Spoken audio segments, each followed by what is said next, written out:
என்னோட கல்யாண வாழ்க்கையில் இதுதான் பிரச்சனை. ஃபஸ்ட் டைம் வெளிப்படையாக இந்த மாதிரி அவங்களுடைய பர்சனல் விஷயங்களை பார்த்தீங்கன்னா பிரியங்கா கண் கலங்கி பேசியிருக்கிறாங்க.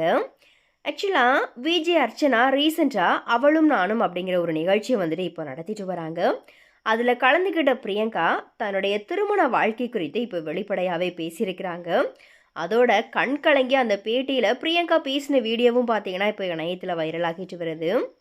விஜய் டிவியினுடைய ஆஸ்தான தொகுப்பாளினியாக இருக்கிற பிரியங்கா எப்போதுமே சிரிச்ச முகமாக இருந்தாலுமே அவங்களுடைய திருமண வாழ்க்கை நினச்ச மாதிரியா இல்லை அப்படிங்கிற மாதிரியா கண்ணீரோட அந்த பேட்டியில் பார்த்தீங்கன்னா பிரியங்கா பேசியிருக்கிறாங்க. அதோட தனக்கு சில கனவுகளும் ஆசைகளும் இருக்குது அப்படிங்கிற மாதிரியாவும் அதில் வெளிப்படையாகவே பிரியங்கா பேசியிருக்கிறாங்க. ஆக்சுவலாக அர்ச்சனா பார்த்தீங்கன்னா தன்னுடைய யூடியூப் சேனலில் வந்துட்டு அவளும் நானும் அப்படிங்கிற ஒரு ஷோ வந்துட்டு பண்ணிகிட்ருக்குறாங்க. ஸோ அதில் தான் பிரியங்காவும் போய் கலந்துக்கிட்டாங்க. அதில் அர்ச்சனாவும் பிரியங்காவும் பேசிகிட்டு இருக்கும்போது பிரியங்கா அவங்களுடைய தனிப்பட்ட ஒரு சில விஷயங்களையும் ஷேர் பண்ணுறாங்க. அதில் என்னுடைய லைஃப்லையும் சில சந்தோஷங்கள் வேணும் அப்படிங்கிற மாதிரியா எனக்கு ஆசையாக இருக்குது. என்னையும் யாராச்சும் பயங்கரமாக லவ் பண்ணணும், அப்புறம் எனக்கு குழந்தை பெற்றுக்கணும் அப்படின்னு ரொம்ப ரொம்ப ஆசையாக இருக்குது. என்னுடைய திருமண வாழ்க்கையில் நான் தப்பான முடிவு எடுத்துட்டேன். இனிமே என்னுடைய லைஃப்பில் எடுக்க போகிற பெரிய முடிவுகளால் அம்மாவை எந்த விதத்துலையும் வருத்தப்பட வைக்க மாட்டேன். நான் போட்டு வச்சிருக்கிற பிளானை ஒவ்வொரு விஷயத்துலையுமே நான் நிறைவேற்றிட்டு வந்துட்டுருக்கேன். ஆரம்பத்தில் நான் பிக் பாஸ்க்கு போகணும் அப்படின்னு நினச்சேன். அதே போல் போயிட்டேன். கார் வாங்குறது, மாடி வீடு கட்டுறது, அப்படி ஒவ்வொரு விஷயமா நான் நினச்சதை செஞ்சுக்கிட்டு வரேன். இப்போது கொஞ்ச நாளாக ஆரோக்கியத்துலேயும் கவனம் செலுத்தியிருக்கேன். அதே போல் எனக்கு வயசும் ஏறிக்கிட்டே போகுது.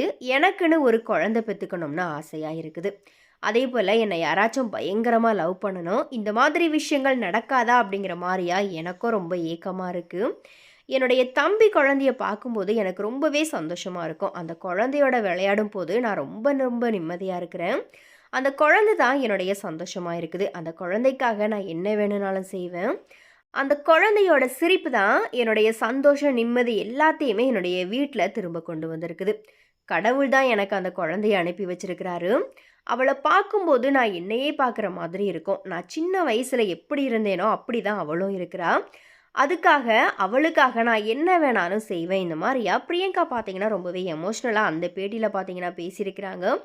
இப்போது இந்த விஷயங்கள் எல்லாமே இணையத்தில் பயங்கரமாக வைரலாகிட்டு வருது. ஆக்சுவலாக பிரியங்காவுக்கும் அவங்களுடைய கணவருக்கும் இடையில பிரச்சனை அப்படிங்கிற மாதிரியான செய்திகள் இணையத்தில் பேசப்பட்டாலுமே பிரியங்கா பார்த்தீங்கன்னா இது குறித்து எப்போதுமே வந்துட்டு வெளிப்படையாக பேசினதே கிடையாது. பட் இப்போ தான் ஃபஸ்ட் டைம் பார்த்தீங்கன்னா நான் என்னுடைய திருமண வாழ்க்கையில் தவறான ஒரு முடிவை எடுத்துட்டேன்.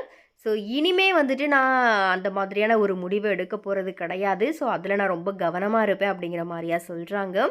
அண்ட் அதே போல் பார்த்தீங்கன்னா அவங்களுக்கும் இதே போல் காதல் உறவில் இருக்கணும் அண்ட் குழந்தை பெற்றுக்கணும், இந்த மாதிரியான நிறைய ஆசைகள் இருக்கிறத இப்போது முதல் முறையாக பார்த்தீங்கன்னா இந்த சமூக வலைத்தளங்களில் வந்துட்டு அவங்க ஷேர் பண்ணியிருக்கிறாங்க. ஸோ எனிவே கண்டிப்பாக பிரியங்கா ஓகே, ஸோ அவங்களுடைய ஃபஸ்ட்டு லைஃப் பார்த்தீங்கன்னா முடிஞ்சிருச்சு. ஸோ இருந்தாலும் இனி அவங்க தேர்ந்தெடுக்க போகிற அந்த 2வது லைஃப் அவங்களுக்கு லைஃப் லாங் வரணும் அப்படிங்கிற மாதிரியா பிரியங்காவுடைய ஃபேன்ஸ் எல்லாருமே பார்த்தீங்கன்னா அவங்களுக்காக வந்துட்டு சப்போர்ட் பண்ணிட்டு வராங்க. ஸோ எனிவே இது குறித்த உங்களுடைய கருத்துக்கள் என்ன அப்படிங்கிறத மறக்காமல் கமெண்ட்ஸில் பதிவு பண்ணுங்கள்.